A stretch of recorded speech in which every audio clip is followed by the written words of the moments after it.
ਅਗਲੀ ਖਬਰ 'ਤੇ ਚੱਲੀਏ ਰਾਜਕਨਵੀਰ ਸਿੰਘ ਜੀ। ਅਮਰੀਕਾ ਦੇ ਵਿੱਚ ਇਲੈਕਸ਼ਨ ਹੋ ਰਹੀ ਆ।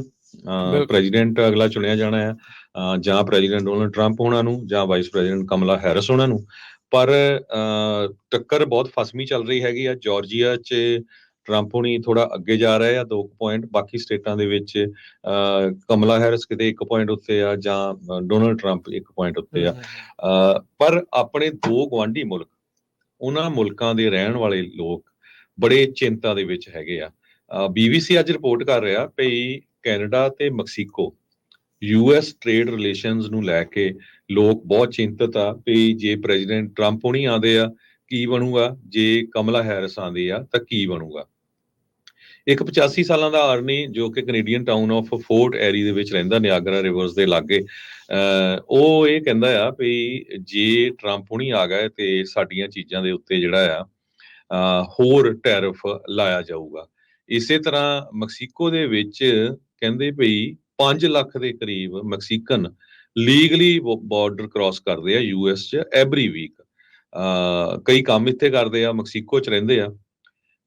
ਕਹਿੰਦੇ ਭਈ 155 ਮਿਲੀਅਨ ਅਮਰੀਕਨਸ ਨੇ ਵੋਟ ਪਾਣੀ ਹੈ US ਪ੍ਰੈਜ਼ੀਡੈਂਸ਼ੀਅਲ ਇਲੈਕਸ਼ਨ ਨੂੰ 5 ਨਵੰਬਰ ਨੂੰ ਜਿਹੜੀ ਹੋਣੀ ਆ।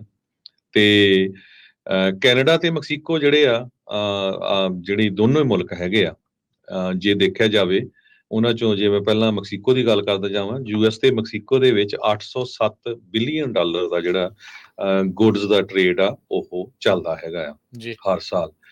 US ਗੁੱਡਸ ਟ੍ਰੇਡ ਜਿਹੜਾ ਕੈਨੇਡਾ ਦੇ ਨਾਲ 2023 ਦੇ ਵਿੱਚ ਸੀ ਉਹ 782 ਬਿਲੀਅਨ ਡਾਲਰ ਦਾ ਸੀ। ਸੋ ਦੋਨੋਂ ਮੁਲਕਾਂ ਦਾ ਬਹੁਤ ਵੱਡਾ ਜਿਹੜਾ ਟ੍ਰੇਡ ਆ। ਮੈਕਸੀਕੋ ਤੇ ਕੈਨੇਡਾ ਦੇ ਜਿਹੜੇ ਫਿਊਚਰ ਟ੍ਰੇਡ ਆ US ਦੇ ਨਾਲ, ਉਹ ਇੰਪੈਕਟ ਹੋਊਗੇ ਜੇ ਪ੍ਰੈਜ਼ੀਡੈਂਟ ਡੋਨਲਡ ਟਰੰਪ ਹੋਣੀ ਜਿੱਤਦੇ ਆ। ਕਹਿੰਦੇ ਭਈ 60% ਗੁੱਡਸ ਜਿਹੜੀਆਂ ਚਾਈਨਾ ਤੋਂ ਆਉਂਦੀਆਂ ਆ ਉਹਨਾਂ ਦੇ ਉੱਤੇ ਟੈਰਿਫ ਲੱਗਿਆ ਜਾਊਗਾ। 20% ਜਿਹੜੇ ਪ੍ਰੋਡਕਟਸ ਆ ਉਹ ਮੈਕਸੀਕੋ ਤੋਂ ਕੈਨੇਡਾ ਤੇ ਆਉਂਦੇ ਆ, ਉਹਨਾਂ ਦੇ ਉੱਤੇ ਲੱਗਿਆ ਜਾਊਗਾ। ਜੇ ਕਮਲਾ ਹੈਰਿਸ ਹੁਣੀ ਜਿੱਤਦੇ ਹੈਗੇ ਆ ਤੇ ਉਹ ਕਹਿੰਦੇ ਵੀ ਉਹਨਾਂ ਨੇ ਤਾਂ ਖੁਦ 2020 ਦੇ ਜਿਹੜਾ United States Mexico Canada agreement ਹੋਇਆ ਸੀ USMCA ਫ੍ਰੀ ਟ੍ਰੇਡ ਡੀਲ ਦਾ, ਉਹਦੇ ਅਗੇਂਸਟ ਵੋਟ ਪਾਈ ਸੀ। ਸੋ ਉਹ ਵੀ ਇੱਕ ਬਹੁਤ ਵੱਡੀ ਜਿਹੜੀ ਪ੍ਰੋਬਲਮ ਹੈਗੀ ਆ। ਸੋ ਦੋਨਾਂ ਮੁਲਕਾਂ ਦੇ ਜਿਹੜੇ ਲੋਕ ਆ ਉਹਨਾਂ ਦੀਆਂ ਨਜ਼ਰਾਂ ਹੁਣ ਬਹੁਤ ਅਮਰੀਕਾ ਵੱਲ ਹੈਗੀਆਂ। ਜੇ ਕੈਨੇਡੀਅਨ ਚੀਜ਼ਾਂ ਦੇ ਉੱਤੇ ਟੈਰਿਫ ਲਾਇਆ ਜਾਂਦਾ, ਕਹਿੰਦੇ ਭਈ ਈਚ ਕੈਨੇਡੀਅਨ ਤੇ ਅਮਰੀਕਨ ਜੇ $1100 ਦੇ ਕਰੀਬ ਐਕਸਟਰਾ ਲੋਕਾਂ ਨੂੰ ਦੇਣਾ ਪਊਗਾ ਜਿਹੜਾ ਉਹ ਸਮਾਨ ਖਰੀਦਦੇ ਹੈਗੇ ਆ, ਜਿਹੜਾ ਉਧਰੋਂ ਸਮਾਨ ਆਉਂਦਾ ਹੈਗਾ। ਇਸੇ ਤਰ੍ਹਾਂ ਮੈਕਸੀਕੋ ਵੱਲ ਦੀ ਵੀ ਹੋਊਗਾ, ਕਿਉਂਕਿ ਬਹੁਤ ਸਾਰੀਆਂ ਚਾਈਨਾ ਦੀਆਂ ਕੰਪਨੀਆਂ ਉਹਨਾਂ ਨੇ ਮੈਕਸੀਕੋ ਦੇ ਵਿੱਚ ਸੈੱਟ ਕਰ ਦਿੱਤੀਆਂ ਹੈਗੀਆਂ। ਤੇ ਟਰੰਪ ਹੁਣੀ ਤਾਂ ਪੂਰੀਆਂ ਥਾਪੀਆਂ ਮਾਰ ਰਹੇ ਆ ਵੀ ਇੱਕ ਵਾਰੀ ਆਣ ਦਿਓ ਜਿਹੜਾ, ਫਿਰ ਚਾਈਨਾ ਵਾਲਿਆਂ ਨੂੰ ਤਾਂ ਲੈਸਨ ਜਿਹੜਾ ਆ ਉਹ ਦਿਖਾ ਲਾਂਗੇ। ਸੋ ਓਵਰਆਲ ਜਿਹੜਾ ਟੈਰਿਫ ਆ ਟਰੰਪ ਐਡਮਿਨਿਸਟ੍ਰੇਸ਼ਨ ਵੱਲੋਂ ਕਾਫੀ ਜ਼ਿਆਦਾ ਲਾਇਆ ਜਾਊਗਾ। ਪਰ ਇੰਟਰਨਲੀ ਹਮੇਸ਼ਾ ਜਿਹੜੀ ਕੈਨੇਡਾ ਦੀ ਸਰਕਾਰ ਆ ਉਹ ਟਰੰਪ ਉਹਨਾਂ ਦੇ ਉਲਟ ਰਹੀ ਆ। ਪਰ ਇਹ ਹੁਣ ਪਤਾ ਚੱਲ ਰਿਹਾ, BBC ਰਿਪੋਰਟ ਕਰ ਰਿਹਾ ਵੀ ਟਰੂਡੋ ਹੋਣਾ ਦੀ ਜਿਹੜੀ ਸਰਕਾਰ ਆ ਉਹ ਟਰੰਪ ਹੋਣਾ ਦੀ ਜਿਹੜੀ ਟੀਮ ਹੈਗੀ ਆ ਉਹਨਾਂ ਦੇ ਨਾਲ ਵੀ ਗੱਲਬਾਤ ਕਰ ਰਹੇ ਹੈਗੇ ਆ ਵੀ ਇਨ ਕੇਸ ਉਹ ਜਿੱਤਦੇ ਹੈਗੇ ਆ ਤੇ ਘੱਟੋ ਘੱਟ ਜਿਹੜਾ ਕੈਨੇਡਾ ਆ ਉਹਨਾਂ ਦੀਆਂ ਚੀਜ਼ਾਂ ਦੇ ਉੱਤੇ ਜਿਹੜਾ ਟੈਰਿਫ ਆ ਨਾ ਵਧਾਇਆ ਜਾਵੇ। ਸੋ ਉਹ ਜਿਹੜੀ ਗੱਲਬਾਤ ਆ ਦੋਨਾਂ ਪਾਰਟੀਆਂ ਦੇ ਨਾਲ ਜਾਰੀ ਰੱਖ ਰਹੇ ਹੈਗੇ। ਟਰੰਪ ਉਹਨਾਂ ਨੇ ਕਿਹਾ ਵੀ ਅਸੀਂ ਦੁਬਾਰਾ ਰੀਨੈਗੋਸ਼ੀਏਟ ਕਰਾਂਗੇ ਟ੍ਰੇਡ ਡੀਲ। ਹੁਣ ਜਿਹੜੀ ਲੇਟੈਸਟ ਟ੍ਰੇਡ ਡੀਲ ਦੋਨਾਂ ਦੇ ਨਾਲ ਹੋਈ ਆ, ਇਹ ਟਰੰਪ ਹੁਣੀ ਆਪਣੇ ਕਾਰਜਕਾਲ 'ਚ ਕਰਕੇ ਗਏ ਆ। ਹੁਣ ਇਹ ਆਪ ਹੀ ਉਸੇ ਡੀਲ ਦੇ ਜਿਹੜੇ ਇਹ ਉਲਟ ਹੋ ਗਏ ਆ। USMCA ਪਹਿਲੋਂ ਨਾਫਟਾ ਹੁੰਦੀ ਸੀ, ਫਿਰ ਇਹਨਾਂ ਨੇ 2020 ਦੇ ਵਿੱਚ USMCA ਨੂੰ ਜਿਹੜਾ ਉਹ ਲੈ ਕੇ ਆਂਦਾ ਸੀਗਾ। ਉਸ ਤੋਂ ਪਹਿਲਾਂ ਜਿਹੜੀ ਇਹਨਾਂ ਦੀ ਪੂਰੀ ਗੱਲਬਾਤ ਹੋਈ ਤੇ ਉਸ ਹਿਸਾਬ ਦੇ ਨਾਲ ਜਿਹੜਾ ਸਾਈਨ ਹੋਇਆ, ਤੇ ਹੁਣ ਕਹਿੰਦੇ ਵੀ ਇਹ ਵੀ ਗਲਤ ਆ। ਹੁਣ ਜਾਂ ਫਿਰ ਇਹ ਵੀ ਕਲੀਅਰ ਕਰਨ ਵੀ ਉਦੋਂ ਠੀਕ ਸੀਗੀ ਜਾਂ ਕਿੱਦਾਂ ਆ। ਇਹ ਜਿਹੜਾ ਗਲੋਬਲ ਟ੍ਰੇਡ ਵਾਰਸ ਆ ਉਹ ਨਾਲ ਦੇ ਨਾਲ ਜਿਹੜੀਆਂ ਚੱਲ ਰਹੀਆਂ, ਚਾਈਨਾ ਨੂੰ ਸਬਕ ਕਿੱਦਾਂ ਸਿਖਾਇਆ ਜਾਊਗਾ, ਇਹ ਜਿਹੜੀ ਇਸ ਟਾਈਮ ਵੱਡੀ ਚੁਣੌਤੀ ਜ਼ਰੂਰ ਰਹੇਗੀ। ਕੈਨੇਡਾ ਵਾਲਿਆਂ ਨੇ ਅਮਰੀਕਾ ਦੇ ਰਾਹ ਦੇ ਉੱਤੇ ਚੱਲਦੇ ਹੋਇਆ ਕੈਨੇਡਾ ਨੇ ਜਿਹੜੇ ਚਾਈਨੀਜ਼ ਪ੍ਰੋਡਕਟਸ ਦੇ ਉੱਤੇ ਟੈਰਿਫ ਲਾਉਣੇ ਜਿਹੜੇ ਉਹ ਸ਼ੁਰੂ ਕੀਤੇ ਸੀ, ਜਿਹਦੇ ਕਰਕੇ ਉਹਨਾਂ ਨੇ ਇਹ ਵੀ ਕਿਹਾ ਸੀਗਾ ਵੀ ਭਾਈ ਲੋਕਲ ਜਿਹੜੇ ਆ ਉਹਨਾਂ ਨੂੰ ਵਧਾਉਣ ਦੀ ਜਿਹੜੀ ਉਹ ਕੋਸ਼ਿਸ਼ ਕਰੋ। ਸੋ ਇਹ ਸਾਰੀਆਂ ਚੀਜ਼ਾਂ ਜਿਹੜੀਆਂ ਇਸ ਟਾਈਮ ਚੱਲ ਰਹੀਆਂ ਆ। ਇਕੋਨਮੀ ਨੂੰ ਲੈ ਕੇ ਚਰਚਾਵਾਂ ਜਿਹੜੀਆਂ ਦੋਨੋਂ ਹੀ ਧਿਰਾਂ ਆਪਣੇ ਪੱਧਰ ਦੇ ਉੱਤੇ ਜਿਹੜੀਆਂ ਉਹ ਕਰ ਰਹੀਆਂ ਵੀ ਭਾਈ ਅਸੀਂ ਤੁਹਾਡੇ ਲਈ ਹੋਰ ਬਿਹਤਰ ਵਧੀਆ ਤਰੀਕੇ ਦੇ ਨਾਲ ਕਰਾਂਗੇ। ਇੱਕ ਜਣਾ ਤੌਹਮਤ ਲਾਉਂਦਾ ਵੀ 3.5-4 ਸਾਲ ਹੋ ਗਏ ਤੁਹਾਨੂੰ ਵਾਈਸ ਪ੍ਰੈਜ਼ੀਡੈਂਟ ਹੁੰਦਿਆਂ ਹੋਇਆਂ, ਤੁਸੀਂ ਕੀ ਕਰ ਲਿਆ? ਅਗਲੇ ਜਿਹੜੇ ਕਹਿੰਦੇ ਵੀ 4 ਸਾਲ ਤੁਸੀਂ ਪ੍ਰੈਜ਼ੀਡੈਂਟ ਰਹਿ ਲਏ, ਤੁਸੀਂ ਕੀ ਕਰ ਲਿਆ? ਸੋ ਇਹ ਇੱਕ ਦੂਜੇ ਦੇ ਉੱਤੇ ਤੌਹਮਤਾਂ ਜਿਹੜੀਆਂ ਉਹ ਚੱਲ ਰਹੀਆਂ। ਪਰ ਉੱਧਰ ਨਾਲ ਦੇ ਨਾਲ Harjot Singh ji, battle ground status ਦੀ ਵੀ ਜੇ ਦੱਸਦੇ ਜਾਈਏ ਤਾਂ ਈਲਨ ਮਸਕ ਨੇ, ਜਿਹੜਾ ਆਪਾਂ ਕੱਲ੍ਹ ਖਬਰ ਕੀਤੀ ਸੀ ਵੀ $1 ਮਿਲੀਅਨ ਦੇਣਾ ਸ਼ੁਰੂ ਕਰਨਾ, ਉਹਨੇ ਆਲਰੇਡੀ ਦੇਣਾ ਜਿਹੜਾ ਸ਼ੁਰੂ ਕਰ ਦਿੱਤਾ ਆ।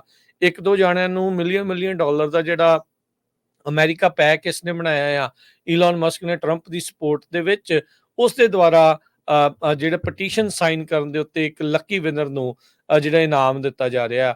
ਜਿਹੜਾ ਪਟੀਸ਼ਨ ਸਾਈਨ ਕਰਦਾ ਉਹਨੂੰ $100 ਤਾਂ ਮਿਲ ਹੀ ਰਹੇ, ਪਰ ਬਸ਼ਰਤੇ ਤੁਸੀਂ ਰਜਿਸਟਰਡ ਵੋਟਰ ਆ ਪੈਂਸਿਲਵੇਨੀਆ ਦੇ ਵਿੱਚ, ਫਸਟ ਤੇ ਸੈਕਿੰਡ ਅਮੈਂਡਮੈਂਟ ਦੀ ਪਟੀਸ਼ਨ ਦੇ ਉੱਤੇ ਜੇ ਤੁਸੀਂ ਸਾਈਨ ਕਰਦੇ ਆ ਤੇ ਉਹਨਾਂ ਦੇ ਵਿੱਚੋਂ ਕਿਸੇ ਇੱਕ ਨੂੰ ਜਿਹੜਾ ਐਵਰੀਡੇ $1 ਮਿਲੀਅਨ ਜਿਹੜਾ ਉਹ ਦਿੱਤਾ ਜਾ ਰਿਹਾ, ਜਿਨ੍ਹਾਂ ਵਿੱਚੋਂ 2 ਜਣਿਆਂ ਨੂੰ ਆਲਰੇਡੀ ਇਹ ਡਾਲਰ ਜਿਹੜੇ ਦਿੱਤੇ ਜਾ ਚੁੱਕੇ ਆ, ਜਿਸ ਦੇ ਉੱਤੇ ਐਕਸਪਰਟਸ ਹੁਣ ਭਰਵੱਟੇ ਚੱਕ ਰਹੇ ਆ ਵੀ ਖੌਰੇ ਇਹ ਸਾਰੀਆਂ ਚੀਜ਼ਾਂ ਇਲੀਗਲ ਆ, ਵੀ ਇਹ ਵੋਟਾਂ ਨੂੰ ਜਾਂ ਲੋਕਾਂ ਨੂੰ ਇਸ ਪਾਸੇ ਵੱਲ ਨੂੰ ਵੋਟ ਪਾਉਣ ਦੇ ਲਈ ਇੱਕ ਹਿਸਾਬ ਦੇ ਨਾਲ ਮਨੀ ਦੇਣ ਵਾਲੀ ਜਿਹੜੀ ਉਹ ਗੱਲ ਹੈਗੀ ਆ। ਸੋ ਇਹ ਹੁਣ ਦੇਖੋ ਵੀ ਅਦਾਲਤ ਵਿੱਚ ਜਾਂਦੀ ਹੈ ਗੱਲ ਜਾਂ ਨਹੀਂ ਜਾਂਦੀ, ਕਿਉਂਕਿ ਕਾਫੀ ਲੱਗੇ ਹੋਏ ਸੀਗੇ ਹਰਜੋਤ ਸਿੰਘ ਜੀ ਵੀ ਇਸ ਨੂੰ ਅਦਾਲਤ ਵਿੱਚ ਘੜੀਸਿਆ ਜਿਹੜਾ ਉਹ ਜਾ ਸਕਦਾ।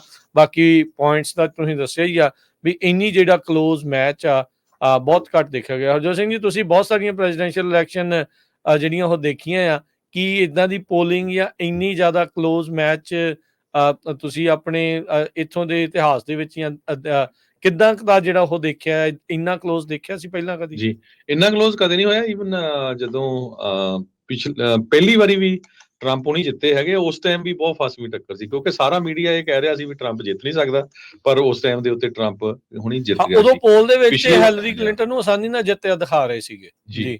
ਤਾਂ ਪਿਛਲੀ ਵਾਰੀ ਵੀ ਜਿਹੜੀ ਟੱਕਰ ਸੀ ਬਹੁਤ ਫਸਵੀਂ ਸੀ, ਆਪਾਂ ਨੂੰ ਪਤਾ ਹੀ ਆ। ਇਸ ਵਾਰੀ ਵੀ ਉਹ ਸੇਮ ਅਲਟੀਮੇਟਲੀ ਉਹੀ 6-7 ਸਟੇਟਸ ਆਉਂਦੀਆਂ ਜਿਹੜੀਆਂ ਡਿਸਾਈਡ ਕਰਦੀਆਂ। ਪਰ ਇਹ ਇੱਕ ਮਾੜੀ ਗੱਲ ਵੀ ਆ ਵੀ ਜੇ ਕੈਲੀਫੋਰਨੀਆ ਸਟੇਟ, ਜਿਹਦੀ ਪੋਪੂਲੇਸ਼ਨ 39 ਮਿਲੀਅਨ ਦੇ ਕਰੀਬ ਹੈਗੀ ਆ, ਉਹਦਾ ਕੋਈ ਪੁੱਛਗਿੱਛ ਨਹੀਂ ਰਹਿ ਜਾਂਦੀ ਹੈਗੀ। ਉਹ ਸੋਚਦੇ ਆ ਵੀ ਹਾਂ ਇੱਥੇ ਤਾਂ ਡੈਮੋਕ੍ਰੇਟਸ ਨੇ ਜਿੱਤ ਜਾਣਾ ਆ, ਜਦ ਕਿ ਕਈ ਸਟੇਟਸ ਜਿਹੜੀਆਂ ਜਿਨ੍ਹਾਂ ਦੀ 2 ਜਾਂ 3 ਮਿਲੀਅਨ ਪੋਪੂਲੇਸ਼ਨ ਆ, ਉਹ ਉੱਥੇ ਹੁਣ ਤੁਸੀਂ ਦੇਖ ਲਓ ਵੀ ਨਾ ਤਾਂ ਕਮਲਾ ਹੈਰਿਸ ਨੇ ਕੋਈ ਕੈਂਪੇਨ ਕੀਤੀ ਹੈਗੀ ਆ ਇੱਥੇ, ਨਾ ਟਰੰਪ ਉਹਨਾਂ ਨੇ ਕੀਤੀ ਆ। ਹਾਂ, ਫੰਡ ਰੇਜ਼ਿੰਗ ਲਈ ਜ਼ਰੂਰ ਉਹਨਾਂ ਨੇ ਫੰਡ ਰੇਜ਼ਿੰਗ ਕੁਛ ਕੀਤੇ ਆ ਕੇ। ਸੋ ਇਹ ਹੁਣ ਕਿਉਂਕਿ ਇਹਨਾਂ ਨੇ ਕਨਸਟੀਟਿਊਸ਼ਨ ਏਦਾਂ ਬਣਾਇਆ ਵੀ ਹਰ ਸਟੇਟ ਦੇ 2 ਸੈਨੇਟਰ ਆ, ਤੇ ਇਦਾਂ ਹੀ ਜਿਹੜੀ ਹੈਗੀ ਆ ਉਹਨਾਂ ਦੇ ਡੈਲੀਗੇਟਸ ਹੈਗੇ ਆ, ਉਹ ਪੋਪੂਲੇਸ਼ਨ ਦੇ ਹਿਸਾਬ ਨਾਲ ਇਲੈਕਟਰਲ ਕਾਲਜ ਹੈ, ਇਲੈਕਟਰਲ ਵੋਟ ਆ, ਜਿਹਨੂੰ ਇਲੈਕਟਰਲ ਵੋਟ ਜ਼ਿਆਦਾ ਪੈ ਗਈ, ਇਲੈਕਟਰਲ ਕਾਲਜ ਦੀਆਂ ਸੀਟਾਂ ਜ਼ਿਆਦੀਆਂ ਆ ਗਈਆਂ, ਉਹ ਪ੍ਰੈਜ਼ੀਡੈਂਟ ਆ। 272 ਦੀ ਜਿਹੜੀ ਇਹ ਲੜਾਈ ਆ ਜੀ।